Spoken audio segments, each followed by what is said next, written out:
It's a track that slowly builds energy, perseverance, and resolve. By the time you hear its exhilarating crescendo, you feel as if you can conquer anything, even a devastating, soul-crushing breakup. The story of the only song that all 5 band members of Fleetwood Mac were involved in writing from their landmark Rumours album. The story's next on Professor of Rock. Hey music junkies, Professor of Rock, always here to celebrate the greatest artists and the greatest songs of all time. If you can appreciate the relationship between a pencil and a cassette tape, you're going to appreciate this channel. Make sure that you subscribe below right now and do hit the bell so that you always get a daily dose of classic rock and pop nostalgia, stories of the songs straight from the artist. Also, take a look at our Patreon for another catalog of content. You're going to find more interviews, more videos there exclusive to you. That helps to support our channel. Also, check out our merch, our Vintage Years collection. Helps us keep the mission of keeping the music alive. One of the greatest albums of all time, no doubt about it, is Rumours. Every track is flawless. Well, instead of breaking the album down as we've done in the past with so many other classics like Van Halen 1984 and Def Leppard Hysteria and Guns N' Roses' Appetite for Destruction, I decided to come at Rumours track by track with a video for each of those tracks. So here you go. In 1976, the 5 members of Fleetwood Mac were experiencing the hurt and despair of a failed relationship. The acrimony should have broken up the band permanently. It would have with any other band. I mean, the McVies, John and Christine, were dissolving their marriage. And the long-term relationship between Stevie Nicks and Lindsey Buckingham was broken beyond repair. Even Mick Fleetwood was going through a divorce with his first wife, Jenny Boyd, after he'd found out that she'd been carrying on a secret affair with co-lead guitarist Bob Weston. The strain on the band was absolutely overwhelming, and Fleetwood Mac was this close to imploding and never making it to their landmark album, Rumours. Like I said, most bands would not have made it. Mick threatened to quit his own band because the emotional stress became too much to bear. Now, to save Mick, the band got rid of Weston and brought in Buckingham and Nicks. Amazingly, Fleetwood Mac was able to hang on, relying on the one thing that they all lived for and the one thing that united them really in the first place. Their music. The music was the chain that kept them together. The Chain was also the title of the only song from the Rumours album where all 5 band members were involved in its composition. How ironic. The Chain was aptly named because the song was structured by a combination of sections from older songs that were rejected by a record label. Included discarded solo material by Stevie, also Christine and Lindsey.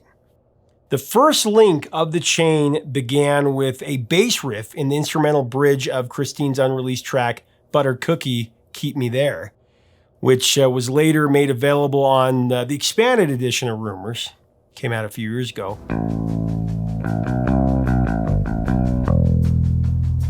The bass line was created by bassist and co-founder John McVie. Before adding it to Christine's song, he had aspirations of using the riff for a different song. The band went back to McVie's bass progression as the foundation for The Chain, and then added the outro of Keep Me There that Mick Fleetwood and John McVie collaborated on.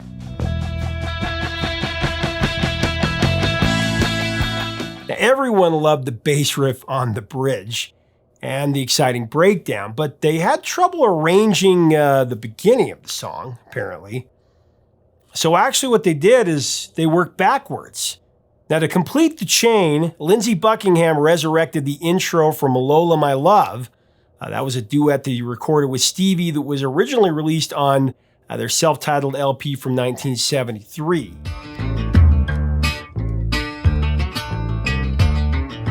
Lindsey slightly altered the tempo from Lola My Love for the intro of The Chain, and he used Mick's kick drum as a simple metronome to keep time.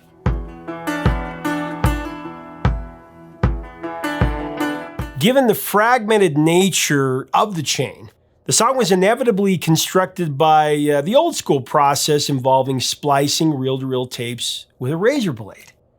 Actually, when Lindsey Buckingham spoke of cutting the record, he wasn't using a figure of speech. He literally meant that he and the production team had to cut the song. Frankly, the entire Rumors album was pieced together by overdubbing individual instruments. Since the band was in such a fragile emotional state, they were in no position to record their individual parts together at the same time, unfortunately.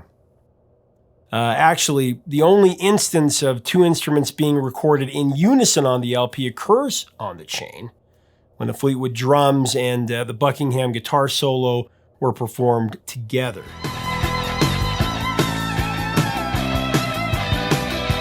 Lindsey was the architect behind the arrangement for The Chain, lining up all those bits and pieces from other songs that were laid down on separate tapes.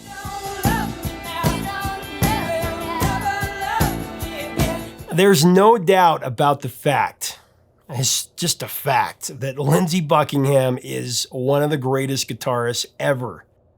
One of the greatest to pick up a guitar, period. Over the years, it's happened so many times in interviews where artists just tell me how much they love Lindsey and what an influence he is and how great he is. I think Lindsey is underrated as one of the great rock guitarists. I mean, he blended finger picking with rock and roll better than anybody ever had, and really took it another step up. And I think he brought a lot to Stevie's stuff. I think he was a major force in commercializing Stevie's melodies, which tend to be very stream of consciousness. And he sort of roped her in, found where the hook was, and turned it into a thing.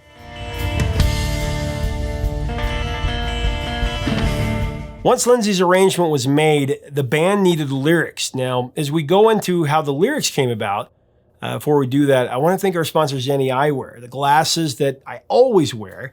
When you go to Zenni.com, you can shop according to the shape of your face. You can ensure that you always have a variety of really spectacular and distinctive eyewear that will look great on you to give you that edge. Check it out today at Zenni.com.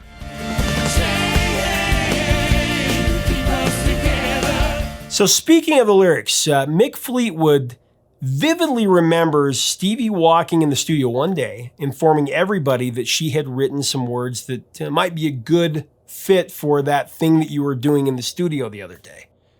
That thing that Stevie was referring to was the song that became The Chain. Stevie handed over a lyric sheet with words that were cries of anger and loneliness and betrayal. It's pretty much what Rumors is all about. Listen to the wind blow, down comes the night, running in the shadows, damn your love, damn your lies. Shadows, damn your love, damn your lies. Break the silence, damn the dark, damn the light. Pretty deep stuff there. Damn your love, damn your lies. Christine worked with Stevie to tweak the first section of the track's vocal, and the song was ready to record from there. Ultimately, The Chain and the other 10 tracks that were on Rumors were what Mick called a band thing, because each member had an individual style that, when mixed together, made the distinctive sound of Fleetwood Mac.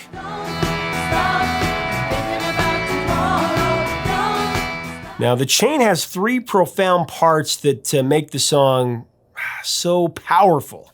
There's John McVie's low bass line, the harmony of the three co-lead vocalists, Stevie, Christine, and Lindsey, just beautiful together on the main verse and chorus.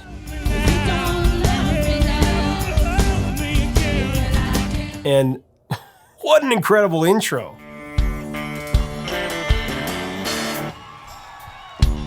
In The Chain's thrilling climax, it sounds as if all three singers are feeling the same stark emotions and release the pent-up frustration caused by all their failed relationships with this roar of intense transparency.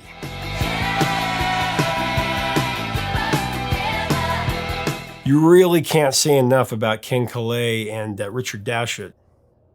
Without their patience, their resourcefulness, and their expert technique, I mean, Rumors would never have been made.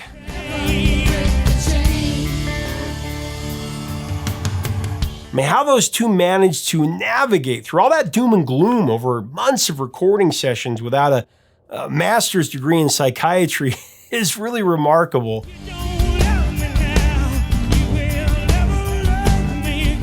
Rumors is an epic achievement that was much more than a record album. It was a tragic love story that miraculously ended happily ever after, at least at that time. It's no secret that as listeners, we all love drama. Well, I don't believe any band has been able to capture that relationship drama on a record quite like the Mac since they released Rumors.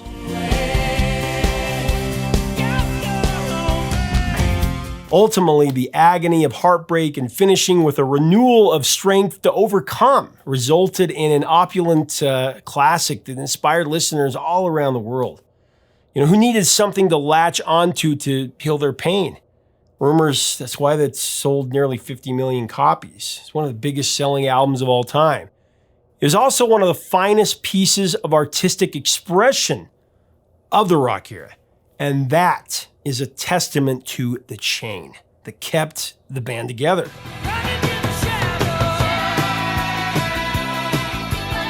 As Mick wrote in his memoir from 2015, we refused to let our feelings derail our commitment to the music, no matter how complicated or intertwined they became.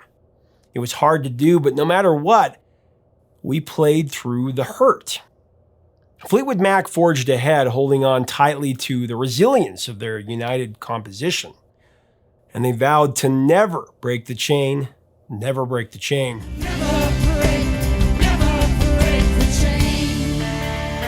Now, the chain was not a hit during Rumors' phenomenal 31-week run on the Billboard album chart, but it gained popularity from a lot of heavy use in pop culture all over the world, especially in the UK, where nearly 1.5 million copies of that single have been sold, compared to around 800,000 in America.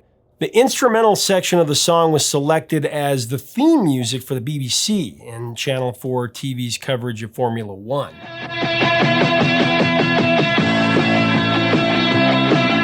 McVie's bass riff was used by the BBC for the Grand Prix theme music for a lot of years. Now, the chain was, it's been used in pop culture a lot. It was used in an episode of Glee called Rumors in 2011, honoring the album and the band. It was placed in the TV series Heroes in 2009, The Americans in 2015, and included in two memorable scenes in Guardians of the Galaxy Volume 2, which was, to me, one of the highlights of the film overall. Growing up, ever since I can remember, I've known Fleetwood Mac Rumors. My parents played it all the time on our family stereo in the front room. Hardly left the turntable, really. I know each track intimately, and I always loved side one, you know, Dreams, Don't Stop, Go Your Own Way. Those, of course, were the hit songs that were more accessible, and we played them all the time.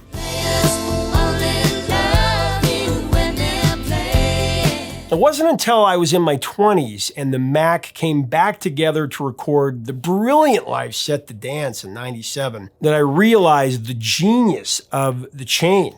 I remember the day I bought the dance and I heard him start it off with the chain.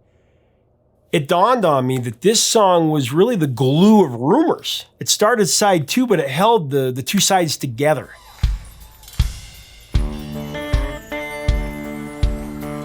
After really listening and savoring the dance, listening to all the tracks, and so many wonderful versions of the classics of their catalog, including Silver Springs.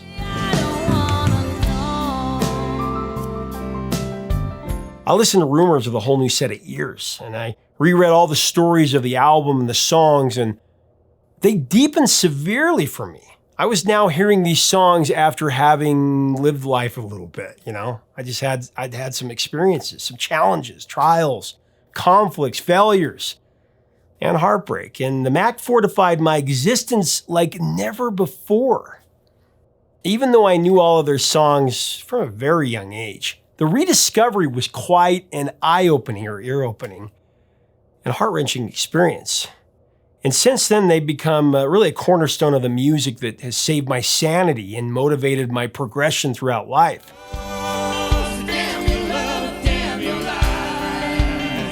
Not many bands can rise to those lofty heights in our lives.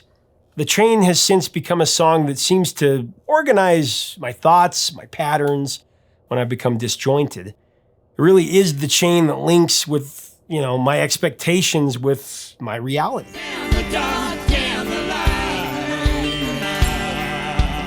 Now, in 2018, the chain was broken, unfortunately, when band management fired Lindsey Buckingham from Fleetwood Mac. There are, of course, several stories there. Despite the bitter disruption, Fleetwood Mac once again battled onward and moved ahead without their valuable bandmate. The band continued to tour by filling in the missing link with Neil Finn and Mike Campbell, two incredible musicians. They handled Lindsey's vocal parts for their live shows and guitar parts. Their first public appearance with the new lineup was on an episode of The Ellen Show, and there's a reason I'm bringing this up. Can you imagine what the first song is that they performed?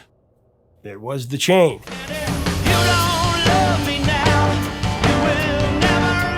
The Chain was covered by the supergroup of the Highwomen, featuring Natalie Hemby, Brandi Carlile, Maren Morris, and Amanda Shires for the 2019 movie The Kitchen.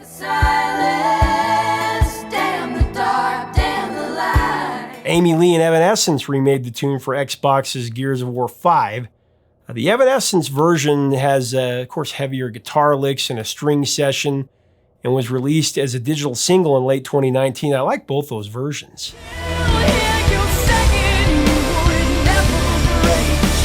There have been a lot of changes throughout the years in Fleetwood Mac, from Peter Green to Stevie and Lindsey coming aboard. Some music was done without certain members, and there's the version with Campbell and Finn. But for me and many of you, the group that recorded Rumors will always be the original lineup. They persevered and created a masterpiece, and you can never break that chain.